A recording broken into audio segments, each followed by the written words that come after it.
Hi, everyone. This is Marx, joined as always with Julie, and this is our companion show to GenreTalk called GenreTalk. On GenreTalk, we interview writers, game designers, directors, producers, and actors. But with GenreTalk, we are talking genre. We review different movies and TV shows. and how often we do the show is partly up to you. So if you like this, let us know by subscribing or leaving comments. Like it, follow us, or if you want to be a super fan, you can join us over at Patreon, over on patreon.com/CabotCrossin. That's Cabot like a cat and rabbit combined, so Cabbit. Yep. And for those of you who don't listen to us on YouTube, might not know that Cabot Crossing is our publishing company where we publish novels and anthologies. We're now also producing GenreTalk, Genre Play, and more as part of Cabot Crossing Publishing. Today, we are talking about the newest Marvel TV series, Ironheart. Now, first, we're going to try to be spoiler-free in our reviews. Then we'll get to those spoilers, and at the end, we'll give our ratings. So if you don't want to be spoiled, we will cue you when to skip to the end, and we'll try to put times in the show notes to help you out. Now, first, the official synopsis. Genius teenage inventor Riri Williams creates the most advanced suit of armor since Iron Man. Dominique Thorne returns as Riri, who we first saw in Black Panther: Wakanda Forever. Anthony Ramos is introduced as Parker Robbins, a.k.a. The Hood. Now, sadly, we don't have like a box office to look at, right? And Disney Plus doesn't necessarily share a lot of ratings info. So we don't know as well how it did with audiences, at least in the way that Disney Plus would look at for their decision making.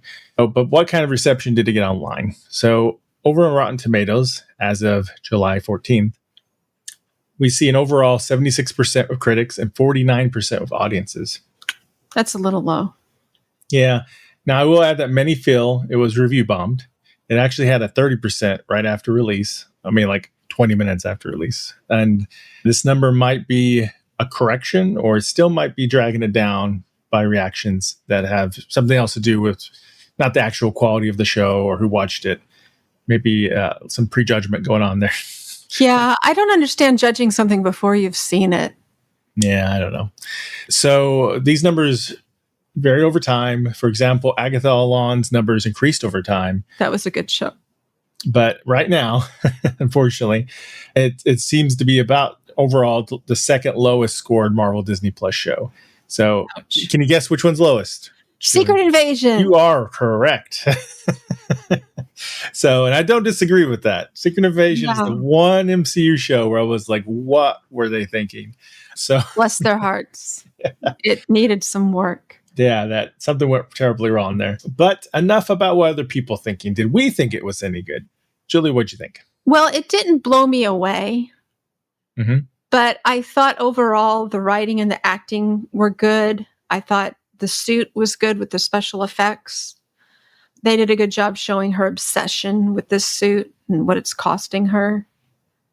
I like how they made Chicago a character in the show. Mm-hmm.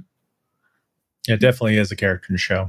Yeah, and they made a lot of use of music. It's not personally music I like, but that doesn't mean it's not good music. It just isn't my kind of music. So that didn't blow me away.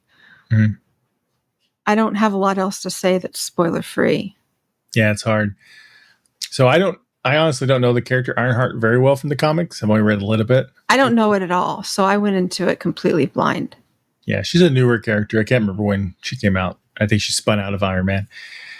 I actually know the Hood a little bit more. I think I just happened to read that's his origin story originally when it came out. So I was probably maybe even a little more excited about that character than I was about Iron Man. But as a diehard MCU fan, I had to watch it, and but I honestly wasn't like expecting a whole lot out of it, especially after Secret Invasion. But still with MCU, except for Secret Invasion. I mean, let's turn that into a drinking game. I've always enjoyed everything I've watched this MCU. I was pleasantly surprised by how great it was, and the first 2 episodes were okay. I think I know why they dropped 3, because it's really the 3rd episode where it kind of hooked me, and I was like, okay, I see where you're going here. It's interesting. If it was just the first 2, or you just dropped it one at a time, I think they probably would have lost a lot of people before they got those episodes out. It's a nice blend of sci-fi fantasy. I think between now this and then the excellent Daredevil, Born Again, makes me hopeful for MCU for TV. Yeah. And I hope we're going to see an increased jump in improvement. agreed with you on the suit. Suit visual effects are very good. And I would say the ending left me wanting to see season 2, which is a good sign. Yeah, it did. I don't know if we'll get that or not. But if we don't get that, we better get some of these characters at least continuing, because I'm going to mention names of characters. I don't think that spoils anything if you haven't watched it. But Zelma, Ezekiel, and Parker Robbins, aka the Hood, those are the ones that especially, obviously Riri too, but those are the ones that especially, I want to see what happens next with them. Yeah. And the other character makes an appearance, which I'm not going to say. But if you know, you know. If you don't, then, watch it. But Yeah. now let's get to more spoilers, because it's hard to tap dance around those spoilers. What do you think now? Unleashed, Julie. What's your thoughts? I kind of liked, I did sort of like the heist kind of element, when they went on their jobs. I thought that was kind of an interesting thing to put in an MCU. Yeah, the only thing I could think of that did something like that was like Ant-Man. Yeah. Like the first one or something. So I thought that was interesting. I thought the cast of characters with the gang, I thought they did a good job casting them. I thought they all did a really fantastic job. Yeah. And just so people know, it's raining heavy outside. I don't know if you're going to hear that. There's heavy rain. So if you can hear a sound in the background, it started before we started this episode. So yeah, so it'll be consistent. Yeah. It doesn't look like it's letting up any. Rainy and windy like Chicago. We're in Chicago right now. No. I would not live in Chicago. Chicago is great to visit.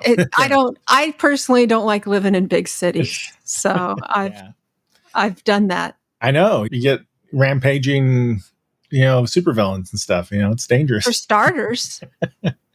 Don't go to New York for sure. Not in the Marvel universe. New York and the Marvel universe and Metropolis and the DC, you do not want to live there. Yeah, I agree with all that. I thought they did I liked the heist. The whole team was interesting. Clown, Slug, and I don't remember the other characters' names were. I thought that whole team was kind of fun and different, and seeing like that found family kind of dynamic then kind of fall apart was interesting. Those characters are very different in the comic book, especially Slug, at least look very different. And I think like the two siblings are like alien fighters or something, pit fighters. Yeah, they were good. I don't know. I can't remember if Clown is actually a character or not in the comic books. Slug is like a super obese white guy hacker dude, Oh yeah, that's very different. It's pretty different. So, but those characters are so minor that if anybody's like, "Oh, I want a like total canon version of Slug," it's like, get a life. Come on. Yeah. I thought the guy Alden Ehrenreich, who played Joe, did a wonderful job too. I personally was excited to see Cree Summer. She played Madeline Stanton, the magic practitioner at the store, the mother, because I loved her from way back in the day. I'm going to date myself here. A Different World. Gosh, how old are you? You must be a lot older than me. Right. I'm hip. I'm all rizzy and epic and stuff. Right. Keep talking. Don't I sound hip? No. So I was excited to see her just because I always liked her. Yeah, it was great cast overall. All the roles were well casted. I can't really complain there. And I love Ezekiel Stain, Alden. I can't remember his last name. Alden Ehrenreich. I was saying Joe, but yeah, he was Ezekiel. Oh, okay. Yeah, I was like, who's Joe? Who's Joe? Is that the dad? Yeah, Ezekiel, aka Joe. Yeah, that was a really interesting take on Ezekiel. I was remembering his name from the beginning of the show. Yeah, that was a really interesting take on that character. I really hope we see more of that character either in Ironheart 2 or the MCU in general. So yeah, I hope so, because I thought he was a very interesting character. Yeah, and I hope the Hood continues on. I'd love to see the Hood clash with Kingpin. Love to see all that stuff. I love the magic element of it. Zelma, really interesting. Mm-hmm. They were talking about doing a Strange Academy spinoff or series. Oh, really? Which that's a newer thing in the comic books where it's like a magic school. and it was going to have the character who's the current Sorcerer Supreme took over for Doctor Strange. Oh, yeah. Or Marie took it from Doctor Strange. I don't know, or got it instead. He was going to be back to lead that cast. But then I heard that it got canceled. Then I heard it's on hold. So I don't know what's going to happen. But I would vote from what I saw. You should do it because Zelma and the magic was the highlight of the show. Yeah. She was fantastic. I'm trying to think of, Natalie was interesting. It was a really interesting storyline with this hologram that you accidentally create of your dead friend. And is that healthy? I don't know. So I'm going to say yes. You think so? It came off kind of healthy, but I'm not 100% sure it's healthy. Not if you start confusing him with that person, which she didn't really, I guess. But that's something that's going to happen someday. It will happen with AI and stuff because we almost have that now.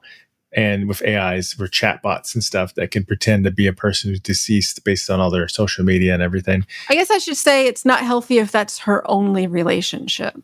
Yes. And that she can understand that it's not really her friend, too. Right. But she seemed to understand that it was an AI.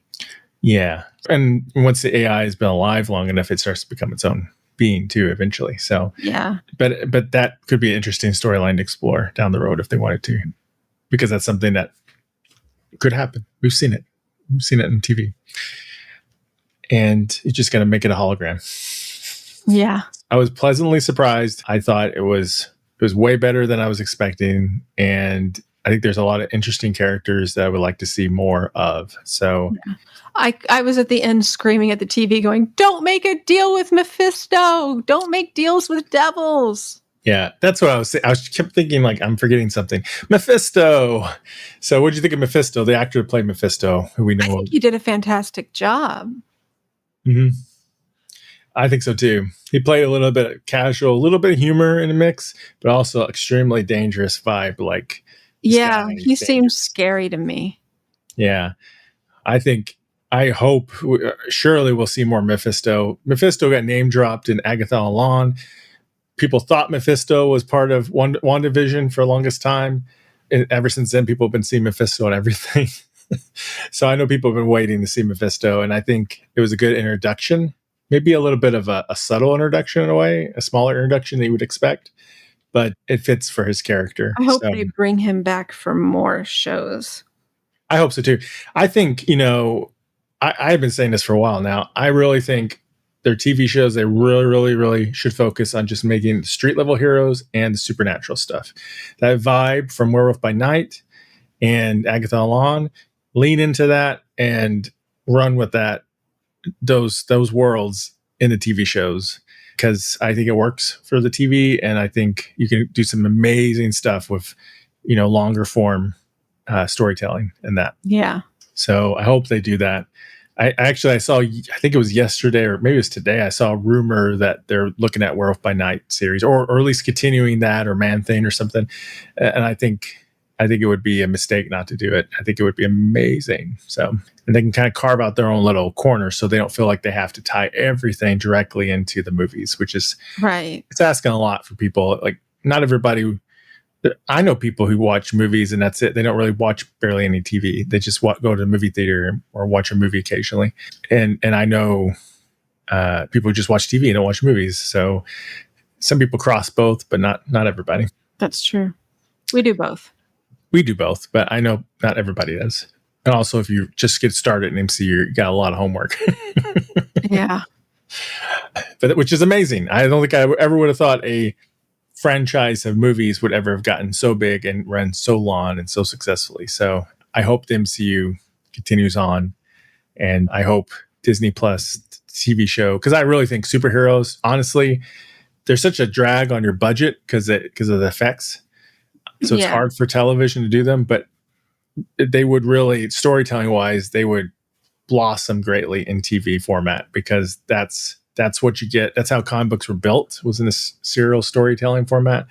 And if you could do that in television, you could do some amazing stuff with those TV shows. So, which we saw a little bit of in Netflix Marvel, right? With the Daredevil and those shows. Okay. So anything else you want to say before we wrap up? Nope.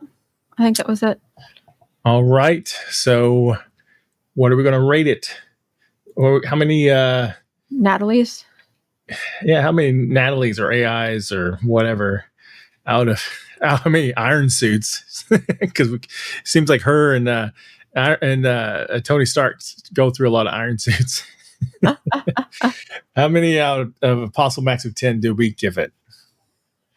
I guess maybe a 7.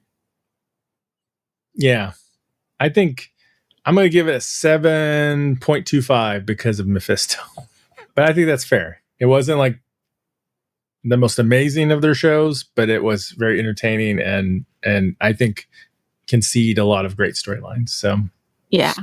So there you got 7, I got 7.25.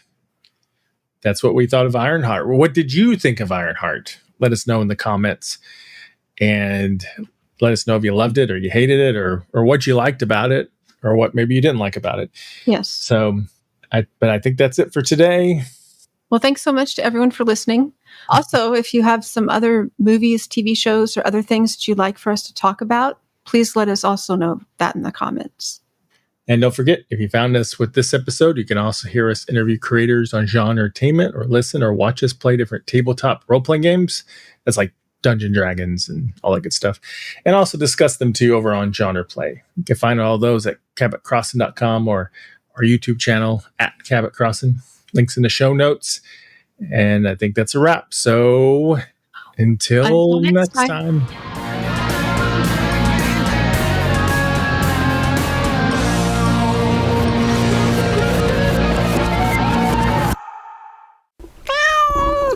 Bad monkey.